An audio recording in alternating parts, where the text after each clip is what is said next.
Maskinen startes ved først at sætte hovedafbryderen på on. Derefter drejes tændingsnøglen også over på on. Tjek, at nødstop ikke er trykket ind, og tænd derefter for fjernbetjeningen.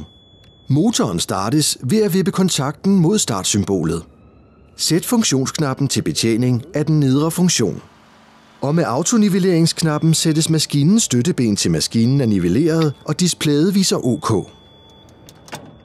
Fastgør fjernbetjeningen i kurven med låsebeslagene, og monter herefter kablet.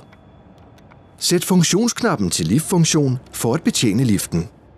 Man kører saksen op og ned med andet håndtag set fra venstre. Hovedbommen hæves og sænkes med det tredje håndtag. Man teleskoperer ud og ind med det fjerde håndtag. Jibarmen hæves og sænkes med det femte håndtag, når omskifterknappen står i hæve-sænke-position. Jibarmen krøjes også med femte håndtag med omskifterknappen stående i krøjeposition. Liftens base krøjes med det første håndtag. Og kurven krøjes med sjette håndtag.